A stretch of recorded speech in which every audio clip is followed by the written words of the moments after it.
Goal, nation's leading institute.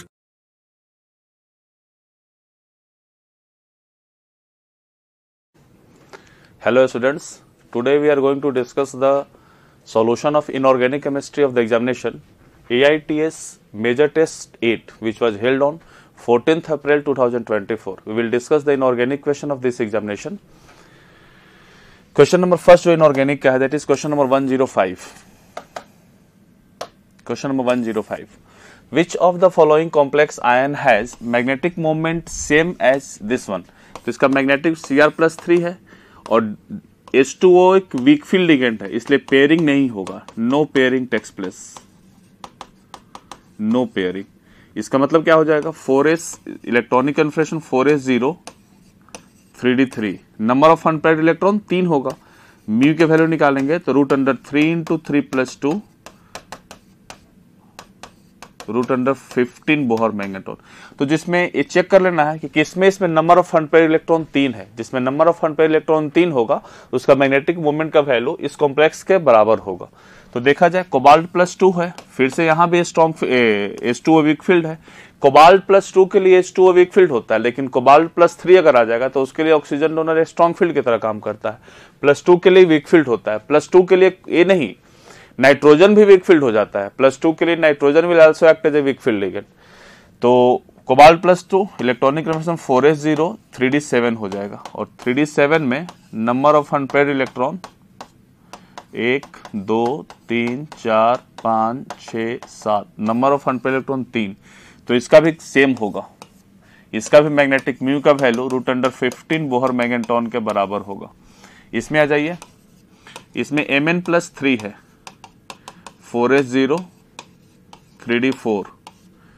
H2O week field ligand होगा. कोई pairing नहीं होगा. No pairing. तो इसमें अनपेयर्ड इलेक्ट्रॉन कितना रहेगा 4. तो इसका मैग्नेटिक मोमेंट का value mu is equal to √4 × 4 + 2 √24 Bohr magnetron आ जाता है. ये गलत है, ये नहीं होगा. Fe+3 का लिया जाए 4s0 इसका भी 3d4 होगा. 4s0 3d5.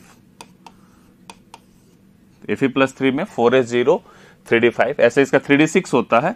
एक इलेक्ट्रॉन इससे भी 3 इलेक्ट्रॉन निकालना है. 2 इलेक्ट्रॉन एस से 1 इलेक्ट्रॉन डी से 3d5 होगा. 3d5 में H2O फिर से वीक फील्ड लिगेंड है. इसमें भी कोई पेयरिंग नहीं होगा. नंबर ऑफ अनपेयर्ड इलेक्ट्रॉन इसमें 5 ही रहेगा और इसका मैग्नेटिक मोमेंट का वैल्यू √5 × 5 + 2 √35 बोहर मैग्नेट्रॉन आ जाएगा. कॉपर +2 है तो कॉपर +2 में तो 4s0 3d9 होता है. कोई सवाल ही पैदा नहीं होता है कि इसमें 3 अनपेयर्ड इलेक्ट्रॉन जनरेट हो जाए. तो मैग्नेटिक मोमेंट सेम किसका होगा फर्स्ट का which has got. इस कॉम्प्लेक्स का भी मैग्नेटिक मोमेंट √15 बोहर मैग्नेट्रॉन आ रहा है और इसका भी √15 आ रहा है इसलिए दोनों का मैग्नेटिक मोमेंट का वैल्यू सेम होगा. तो क्वेश्चन नंबर 105 का सही ऑप्शन होगा option number first. Next question पे चलते हैं.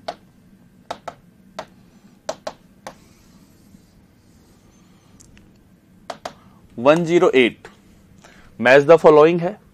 कॉलम 1 मेरा कॉम्प्लेक्स गिवन है, इसका हाइब्रिडाइजेशन गिवन है. देखिए निकल का जीरो में निकल 0 है और CO यहां पे स्ट्रॉन्ग फील्ड होगा लेकिन S को खाली करवाने में बहुत बार बता चुका हूं. इसका जो हाइब्रिडाइजेशन होगा sp3 होगा. NiCO4 Ni+2 है इसमें और Cn एक स्ट्रॉन्ग फील्ड लिगेंड है पेयरिंग करवा लेगा इसमें तो DsP2 हो जाएगा. FeCN6 Fe का कोऑर्डिनेशन नंबर 6 है और Cn एक स्ट्रॉन्ग फील्ड लिगेंड है. Fe+2 होगा. इसका हाइब्रिडाइजेशन D2sp3 होगा. Pairing will takes place. Mn+2 है स्ट्रॉन्ग फील्ड लिगेंड होगा वीक फील्ड लिगेंड होगा. +2 है F एक वीक फील्ड लिगेंड होगा. इसमें पेयरिंग नहीं हो सकता है. आउटर ऑर्बिटल कॉम्प्लेक्स का फॉर्मेशन करेगा और हाइब्रिडाइजेशन sp3d2 होगा. तो निकल का क्या होगा फर्स्ट का sp3 होगा. फर्स्ट का फर्स्ट सही है. सेकंड का DsP2 ये भी सही है. थर्ड का नहीं गलत.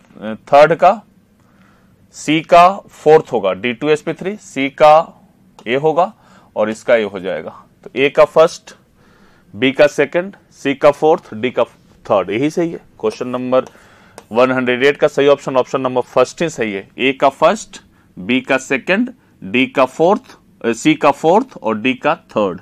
तो इसलिए 108 का सही ऑप्शन ऑप्शन नंबर फर्स्ट होगा। नेक्स्ट अगले क्वेश्चन पे चला जाए। 111 in which of the following the bond order has increased and magnetic behavior has changed। Bond order increase कर रहा हो और मैग्नेटिक बिहेवियर चेंज कर रहा हो, मतलब पारा से डाई, डाई से पारा, ऐसा हो रहा हो। तो देख लिया जाए, C2 से C2 प्लस जा रहा है। नंबर ऑफ इलेक्ट्रॉन काउंट कर लीजिए। इसके लिए बता चुका हूं कि बॉन्ड ऑर्डर निकालने के लिए आप MOT का सहारा लीजिएगा और MOT में एक जो शॉर्ट ट्रिक बहुत प्रचलन में है 14 इलेक्ट्रॉन वाला, कि 14 का 3 होता है, 13, 12, 11, फिर यहां से 15, 16, 17, 18, 19, 20, इसे घटते चला जाएगा, 0.5 घटते चला जाता है। और मैग्नेटिक प्रॉपर्टी के लिए क्या बताए थे कि इवन वाला 10 और 16 को छोड़कर सारा डायमैग्नेटिक होता है और ऑड वाला और प्लस में 10 और 16 इलेक्ट्रॉन वाला पैरामैग्नेटिक होता है। तो इस ट्रिक को याद रखना है, जल्दी क्वेश्चन बन जाएगा। C2 का नंबर ऑफ इलेक्ट्रॉन 12, इसका 11 हो जाएगा, 12 11। तो 12 वाले का बॉन्ड ऑर्डर बता दिया जाए।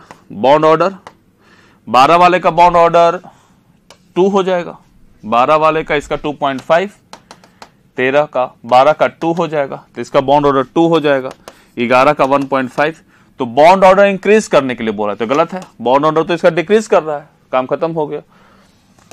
Next NO plus, electron count करना है, 8 7 15 14। इसका बॉन्ड ऑर्डर कितना होगा, इसका बॉन्ड ऑर्डर 15 वाले का 2.5, 14 वाले का 3। तो बॉन्ड ऑर्डर बढ़ रहा है, ये बिल्कुल सही है।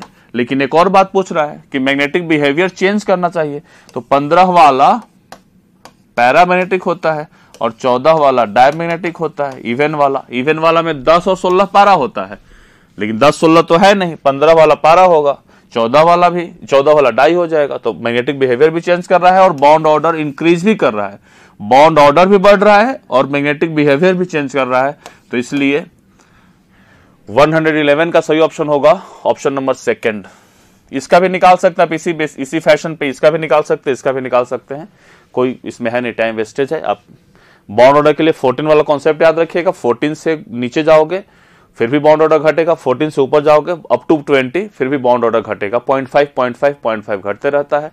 और मैग्नेटिक बिहेवियर के लिए इवन 10 और 16 को छोड़कर सारे डायमैग्नेटिक होते हैं, ऑड प्लस 10 और 16 वाला पैरामैग्नेटिक होते हैं। ठीक है, नेक्स्ट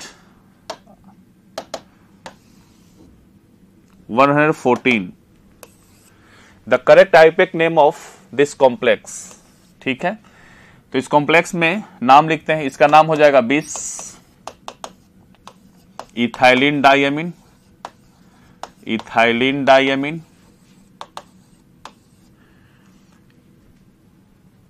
डाई थायोसाइनेटो N, क्योंकि कोऑर्डिनेटिंग साइड कौन सा है, N है। डाई थायोसाइनेटो N प्लस होगा, इसके ऊपर माइनस, इसके ऊपर प्लस चार्ज होगा, कोबाल्ट, प्लस वाले में English name cobalt. Oxidation state इसका 0, इसका -1, तो -2 उधर जाएगा +1 +3, 1 लीटर का गैप, नाइट्रेट, इसके लिए नाइट्रेट चेक कर लेना। 20 ethylene diamine dithiocyanato N cobalt 2 ना 2 नहीं 3 होगा ना, ऑक्सीडेशन स्टेट गलत है। 20 ethylene diamine dithiocyanato N cobalt 3 nitrate सही है। 20 ethylene diamine dithiocyanato N cobalt 4 थे, गलत हो गया। 20 ethylene diamine dithiocyanato N cobaltate नहीं हो सकता है। कोबाल्टेट किसके लिए यूज करते हैं, जब मेरा कॉम्प्लेक्स कोऑर्डिनेशन स्फीयर निगेटिव हो, उसके लिए हम लोग कोबाल्टेट यूज करेंगे। लेकिन यहाँ पे तो कोऑर्डिनेशन स्फीयर मेरा पॉजिटिवली चार्ज है, पॉजिटिवली और न्यूट्रल में हम लोग क्या यूज करते हैं, इंग्लिश नेम। ठीक है, तो यहाँ पे कोबाल्टेट गलत है, कोबाल्टेट नहीं कोबाल्ट होगा। तो इसलिए सही ऑप्शन कौन सा होगा 114 का सेकंड, 114 का सही option option number second. Next चलते हैं अगले क्वेश्चन पे।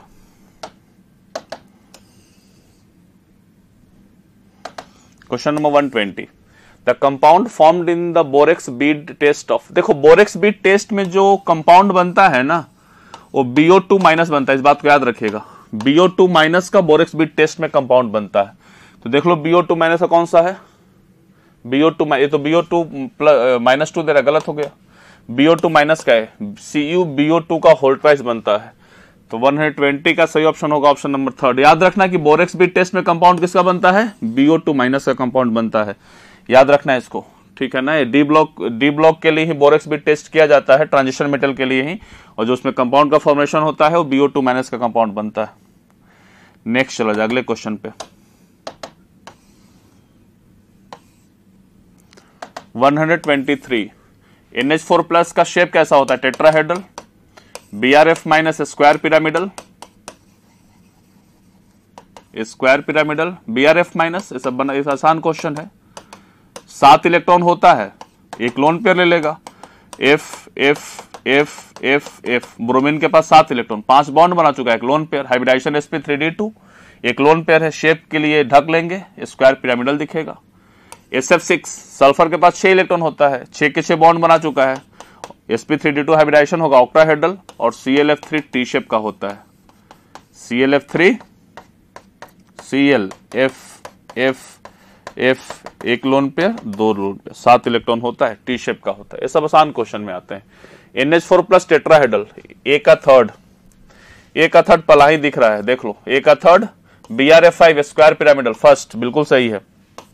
SF6 ऑक्टाहेड्रल फोर्थ, बिल्कुल सही है। और ClF3 टी शेप सेकंड सही है। इसलिए 123 का सही ऑप्शन होगा ऑप्शन नंबर फर्स्ट। नेक्स्ट अगले क्वेश्चन पे चलते हैं, question number 126। The set having ions which are coloured and paramagnetic, both coloured भी हो पैरामैग्नेटिक भी हो। तो अनपेयर्ड इलेक्ट्रॉन होगा तो कलर्ड होगा, या फिर MN0 वाला जैसे KMNO4 हो, MNO4 माइनस हो, कलर्ड होता है।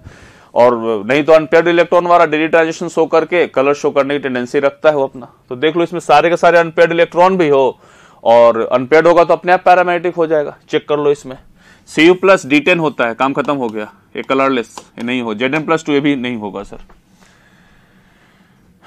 Ni+2 ये तो ठीक है।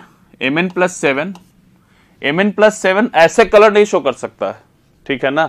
ऐसे Mn+7 MnO4 माइनस में अगर है तो अपना कलर शो करता है ड्यू टू डी ट्रांजिशन, ठीक है, due to charge transfer spectra, ligand to metal charge transfer spectra की वजह से कलर शो करता है।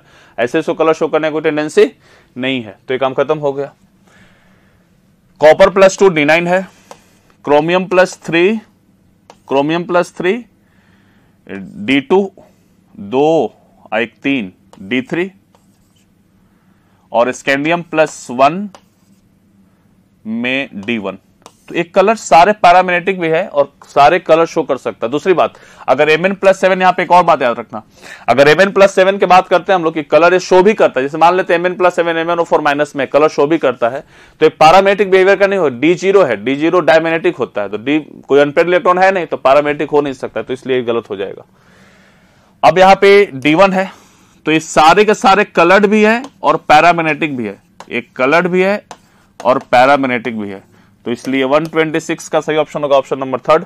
जैसे स्कैंडियम 0, स्कैंडियम +3 में तो ये आर्गन का हो गया, ये नोबेल गैस, ये डायमैग्नेटिक हो जाएगा, काम खत्म है, तो यही गलत है। इसलिए 126 का सही ऑप्शन होगा option number first, which are coloured and paramagnetic.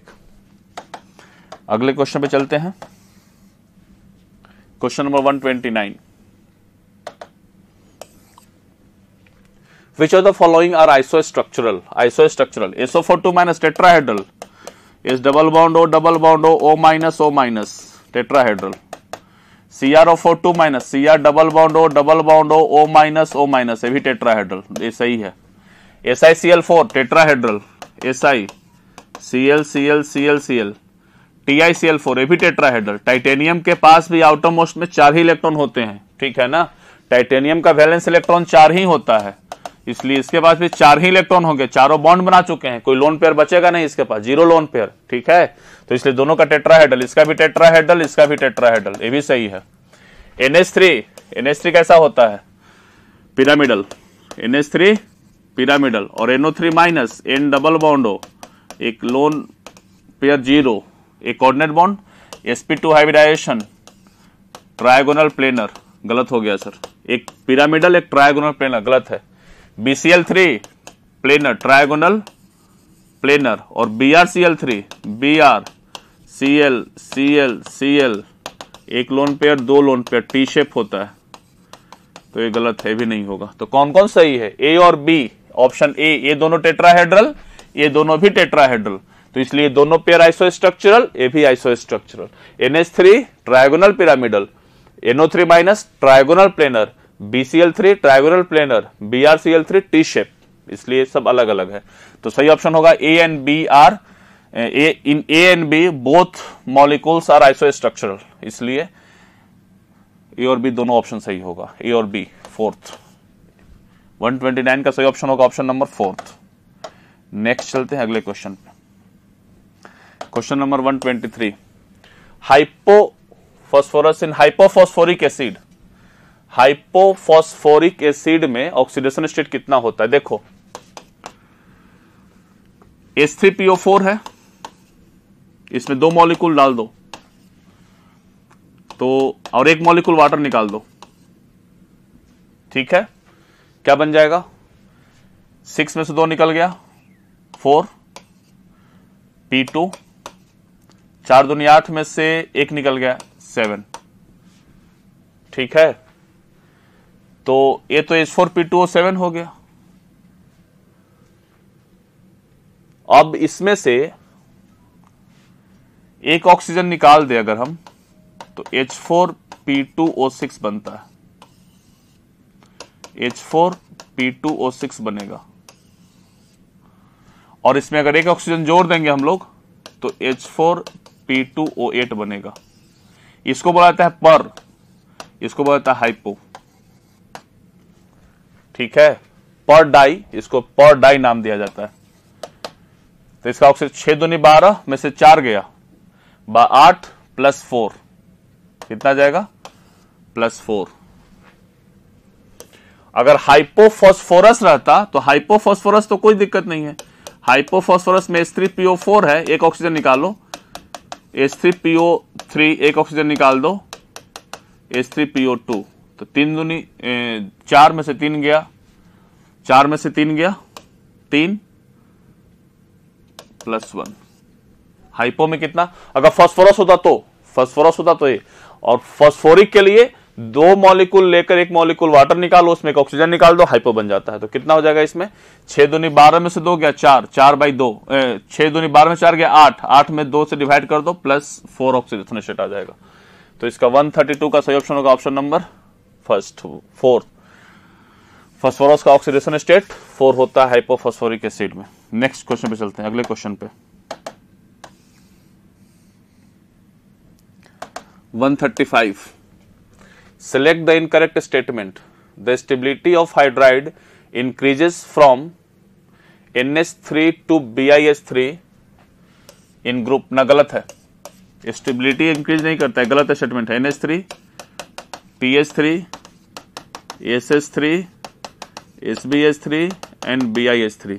अगर बॉन्ड लेंथ का बात करेगा तो बॉन्ड लेंथ बढ़ेगा, ये सब में एप्लीकेबल होता है। बॉन्ड एनर्जी घटेगा, थर्मल स्टेबिलिटी ये भी घटेगा। तो stability decreases down the group, increase नहीं करता है, गलत है। इनकरेक्ट पूछ रहा है, पहला ही गलत है, तो ये भी हो सकता है। नाइट्रोजन कैन नॉट 5d पाई, बिल्कुल सही है, नाइट्रोजन d पाई p पाई बॉन्ड नहीं बना सकता क्योंकि नाइट्रोजन के पास कोई वैकेंट d ऑर्बिटल है ही नहीं बनाने के लिए। Single NN bond is weaker then single, बिल्कुल सही है। नाइट्रोजन नाइट्रोजन सिंगल बॉन्ड और फास्फोरस फास्फोरस सिंगल बॉन्ड, ये नहीं है। इसमें जो लोन पेयर है वो सेकेंड शेल में प्रेजेंट है, तो सेकेंड शेल का साइज क्या होगा? छोटा। साइज छोटा होने से रिपल्सन क्या होगा? ज्यादा। जब रिपल्सन ज्यादा होगा तो स्टेबिलिटी क्या हो जाएगी? कम हो जाएगी। रिपल्सन ज्यादा स्टेबिलिटी कम, इसलिए एक कम स्टेबल हो जाता है। लेकिन इसमें क्या है? थर्ड शेल में इलेक्ट्रॉन, साइज बड़ा होता है, रिपल्सन कम होता है, इसलिए स्टेबिलिटी ज्यादा हो जाती है। इसको सिंगल बॉन्ड में PP का ज्यादा स्टेबिलिटी होती है और ट्रिपल बॉन्ड में NN का ज्यादा स्टेबिलिटी होती है, ठीक है। ये सही स्टेटमेंट है। N2O4 हैज 2 रेजोनेंस, बिल्कुल सही है, रेजोनेंस शो करता है N2O4, तो N2O4 का 2 रेजोनेटिंग स्ट्रक्चर बनता है। N डबल बॉन्ड O, एक कोऑर्डिनेट, ठीक है, ये रेजोनेंस होता है। इसका एक और कंपाउंड बना लीजिए, रेजोनेटिंग स्ट्रक्चर हो जाएगा इसका। तो 135 का इनकरेक्ट पूछा है, तो इनकरेक्ट फर्स्ट होगा इसका। ठीक है, नेक्स्ट चलते हैं अगले क्वेश्चन पे। 138, consider the order O2 minus F minus Na plus NMG plus 2। ठीक है, ये इंक्रीजिंग ऑर्डर का कर्व डाटा है। द करेक्ट स्टेटमेंट इज और आर। डिक्रीजिंग ऑर्डर तो है ही नहीं, जेड इफेक्ट गलत है, ये तो इंक्रीजिंग ऑर्डर का डाटा है, तो गलत हो गया। इंक्रीजिंग ऑर्डर ऑफ साइज, ये भी गलत है। इन साइज इंक्रीज करेगा, साइज तो ऑर्डर ही होगा ना, डिक्रीजिंग ऑर्डर होगा, ये भी गलत है। Increasing order of ionisation energy, ionisation energy को इलेक्ट्रॉन निकालना है तो सही बात है, इंक्रीजिंग ऑर्डर है, सही है इंक्रीजिंग ऑर्डर। क्यों? क्योंकि पॉजिटिव चार्ज बढ़ेगा तो आयनाइजेशन एनर्जी बढ़ता है, नेगेटिव चार्ज बढ़ेगा तो आयनाइजेशन एनर्जी घटेगा। तो इसका सबसे कम होगा, इसका सबसे ज्यादा होगा, क्योंकि it has got the oxygen has got the highest negative charge whereas magnesium has got the highest positive charge. तो इसका आयनाइजेशन एनर्जी ज्यादा होगा, इसका आयनाइजेशन सबसे कम हो जाएगा। इंक्रीजिंग ऑर्डर सही है। Increasing order of electron affinity, ये भी सही है, इलेक्ट्रॉन एफिनिटी भी बढ़ेगा। इलेक्ट्रॉन लेने की इच्छा, जितना ज्यादा पॉजिटिव चार्ज होगा उतना ज्यादा इच्छा होगा। माइनस चार्ज का इलेक्ट्रॉन एफिनिटी तो नेगेटिव हो जाता है, इसका भी इलेक्ट्रॉन एफिनिटी नेगेटिव हो जाता है, इलेक्ट्रॉन गेन एंथैल्पी पॉजिटिव हो जाता है इसका। ठीक है ना, तो इन लोगों का इलेक्ट्रॉन एफिनिटी नेगेटिव, इलेक्ट्रॉन लेने की इच्छा ही नहीं है, लेकिन पॉजिटिव वाले का इलेक्ट्रॉन एफिनिटी अच्छा होता है, पॉजिटिव होता है, इसलिए इसका इलेक्ट्रॉन एफिनिटी ज्यादा होगा। तो 138 का दोनों ऑप्शन सही है, ऑप्शन नंबर 3 भी सही है, ऑप्शन नंबर 4 भी सही है, दोनों सही है। ठीक है, नेक्स्ट आ जाए अगले क्वेश्चन पे। 141, among the following molecules having the same number of lone pair of xenon, lone pair same होना चाहिए। ये आसान क्वेश्चन है। जेनॉन डबल बॉन्ड हो, डबल बॉन्ड हो, डबल बॉन्ड हो, एक लोन पेयर। जेनॉन के पास 8 इलेक्ट्रॉन होता है, एक सी डबल बॉन्ड हो, एफ एफ एफ एफ एक लोन पेयर, एक सी F6, एक सी 1 2 3 4 5 6, एक लोन पेयर, एक फ्लोरीन यहां पे, एक फ्लोरीन यहां पे, और एक लोन पेयर यहां पे। तो एक लोन पेयर, ऐसे इसका पेंटागोनल बाइपिरामिडल ज्योमेट्री होगा। शेप का बात करेंगे तो डिस्टॉर्टेड ऑक्टाहेड्रल होता है। ठीक है, XCF6 का डिस्टॉर्टेड ऑक्टाहेड्रल होता है, जिसमें लोन पेयर इक्वेटोरियल पोजीशन पे होता है और फ्लोरीन यहां चला जाता है। तो सबके पास तो एक ही लोन पेयर है, A, B, N, C तीनों सही होगा। 141 का नंबर ऑफ लोन पेयर पूछ रहा है, सबके पास सेम है, तो A, B, N, C 141 का सही ऑप्शन होगा, ऑप्शन नंबर 4।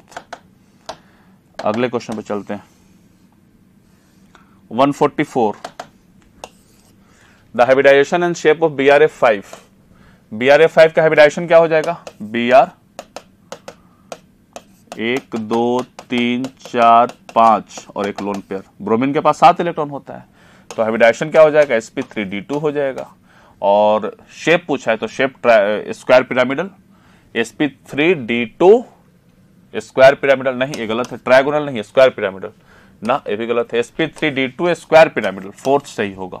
144 का सही ऑप्शन होगा, option number 4th। 147, the amphoteric oxides are. Amphoteric के लिए आपको पता लगाना पड़ेगा, और ट्रिक जो है, आज सब गाए पंजाबी सॉन्ग जनाबे अली भी बेकार गया, आज सब गाए पंजाबी सॉन्ग जनाबे। क्रोमियम का +3 ऑक्सीडेशन स्टेट ही एम्फोटेरिक होता है, याद रखिएगा, एम्फोटेरिक है। Mn2O7 एसिडिक है, V2O5 बेसिक है। वेनेडियम का +5 ऑक्सीडेशन स्टेट एम्फोटेरिक होता है, वेनेडियम का +5 ऑक्सीडेशन स्टेट। क्रोमियम +2 है, बेसिक है, तो एम्फोटेरिक कौन होगा? फर्स्ट। तो इसलिए 147 का सही ऑप्शन होगा, ऑप्शन नंबर 1st। नेक्स्ट चलते हैं अगले क्वेश्चन पे। 150, the most common oxidation state of cerium. +4 भी शो करता है, कॉमन कौन सा है? +3। इसका स्टेबल +3 है, सीरियम +4 में नोबेल गैस कॉन्फ़िगरेशन शो करता है। ठीक है ना, सीरियम का एटॉमिक नंबर 58, अगर एक इलेक्ट्रॉन 4 इलेक्ट्रॉन लूज कर देगा, ये सीरियम 58 है, अगर 4 इलेक्ट्रॉन लूज कर देगा, सीरियम +4 आ गया, तो इसके पास जेनॉन का इलेक्ट्रॉनिक कन्फिगरेशन आता है 54, इसलिए बनता तो है, लेकिन सीरियम +4 से सीरियम +3 जाने के लिए जो इनोड वैल्यू है वो पॉजिटिव 1.74 वोल्ट के आसपास होता है। और जब इनोड वैल्यू पॉजिटिव होगा तो रिएक्शन क्या होगा? डेल्टा जी इसका निगेटिव हो जाएगा, और डेल्टा जी निगेटिव तो स्पॉन्टेनियस होगा। स्पॉन्टेनियस तब होता है जब प्रोडक्ट स्टेबल होता है, इसलिए सीरियम +4 भी शो करता है, और +3 तो पूरे लेंथेनवाइड और एक्टिनवाइड शो करता है, तो +3 तो शो करने की टेंडेंसी सबकी है, पूरा लेंथेनॉइड पूरा एक्टिनॉइड में +3 कॉमन होता है, लेकिन सीरियम +4 भी शो करता है क्योंकि +4 में नोबेल गैस होता है। ठीक है, तो मोस्ट कॉमन +3 एंड +4, तो ऑप्शन नंबर थर्ड 150 का सही ऑप्शन होगा ऑप्शन नंबर थर्ड। ठीक है, this is all about your inorganic questions. Thank you so much, thank you everyone.